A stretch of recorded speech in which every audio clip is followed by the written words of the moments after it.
Manual do Covarde, O Pagador de Palestras. Antes de chegar ao cinema, o drama do golpe contra a presidenta mulher, que levantou o muro de Berlim, provocou alvoroço no teatro, mas aí o tempo fechou.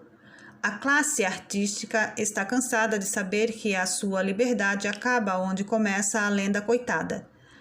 Só que, de vez em quando, alguém se distrai e peca contra uma vaca sagrada.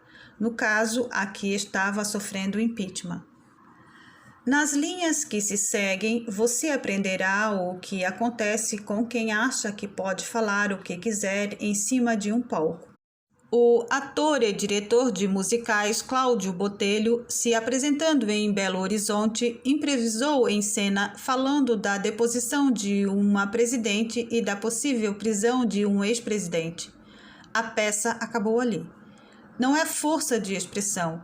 O elenco foi obrigado a interromper o espetáculo e se mandar do teatro. Parece cena de ditadura militar, dessas que são heroicamente repetidas por décadas nos livros e nos jornais, mas não havia fardas, nem armas. A patrulha era a própria plateia, que marchou nos berros contra o artista pela honra dos generais de Estrela Vermelha. Cláudio Botelho contou como foi, abre aspas. O público começou a descer em direção ao palco com punhos em riste, me chamando de direitista fascista. Foi ficando violento, fecha aspas. A operação de intimidação foi um sucesso e, para matar de vez a saudade dos anos de chumbo, veio a censura. Chico Buarque proibiu no dia seguinte que Botelho continuasse usando músicas suas no espetáculo, ou em qualquer espetáculo que viesse a montar no futuro. Punição sumária e implacável. Uma junta militar não agiria com tanta precisão. Ao subversivo Cláudio Botelho restou a perplexidade. Aspas. A gente conquistou a liberdade a duras penas. Já acabou? Fecha aspas. Já, companheiro, a não ser que você seja bonzinho e não atrapalhe o conto de fadas dessa gente humilde. Aí você pode falar o que quiser. Porque, em vez dessas citações inconvenientes, você não monta uma ópera sobre o maior palestrante do mundo? Que personagem épico da história universal já faturou quase 30 milhões em palestras em pouco mais de 3 anos, com todos os pagadores dessas palestras tendo ido parar no xadrez? O pagador de palestras, eis um bom título para a continuação da sua ópera. Os democratas, que defendem com unhas, dentes e berros o mandato limpo e exemplar de Dilma Rousseff, são assim mesmo. Gostam de ajudar o próximo a entender o que pode falar. Quando Cuba ainda não tinha servido cafezinho para Obama, uma oposicionista do regime de Fidel Castro esteve no Brasil para expor suas ideias. Mas precisou voltar à ditadura cubana para continuar a expô-las, porque no Brasil a democracia companheira não permitiu. E a Oni Sanches sabe bem o que Cláudio Botelho passou, porque a claque democrata também a colocou no paredão, garantindo que ninguém pudesse ouvir sua voz nem ela mesma. Esse tipo de ação democrática é muito comum em regimes livres e humanitários como o Talibã e o Estado Islâmico. Felizmente, Botelho conseguiu manter a cabeça no lugar. Sérgio Moro também. O juiz Sérgio Moro foi o grande culpado por essa confusão que a democracia do cala-boca se armou para combater. Tudo estava funcionando muito bem, com as comissões sendo pagas em dia e ninguém roubando o pichuleco de ninguém, até que o juiz golpista apareceu. Moro destruiu, por exemplo, o Departamento de Operações Estruturadas da Odebrecht, que distribuía renda farta aos brasileiros com estrelinha na lapela. Um crime. Como disse Renato Duque ao ser preso, aspas, que país é esse? Fecha aspas. Que país é esse onde a maior empresa nacional não pode encher de felicidade as almas mais honestas? Moro é um invejoso. Provavelmente não se conforma por não ser dele a obra mais espetacular dos últimos 50 anos. A transformação do melhor ciclo econômico do país na mais grave recessão da sua história.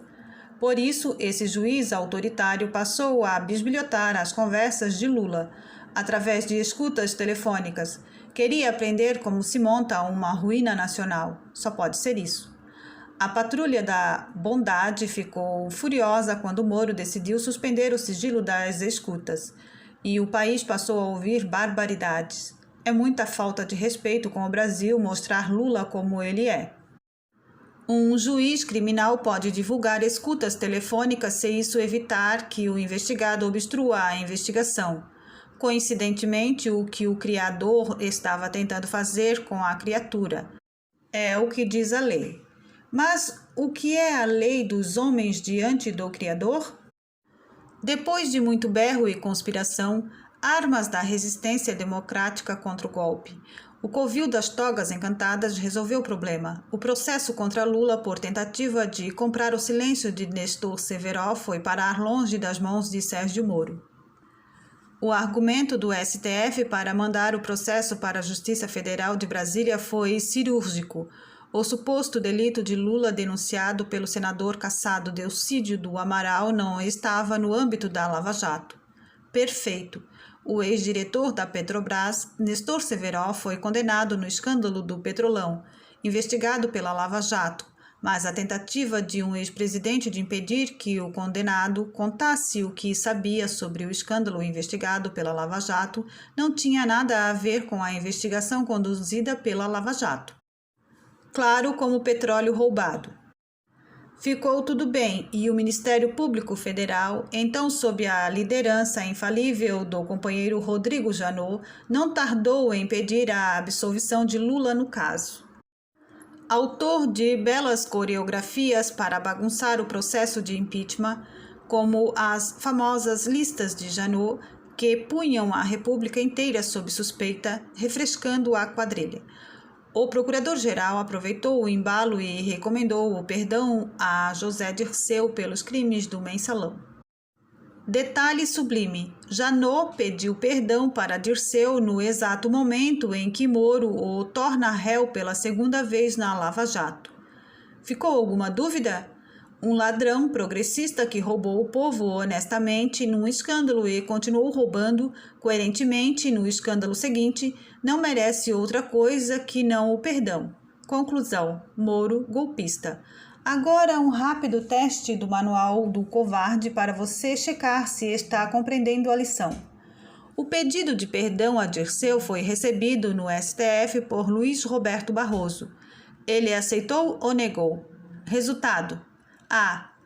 Se você pensou por mais de 5 segundos, volte à lição número 1. B. Se você pensou por mais de 10 segundos, tente uma vaga no STF.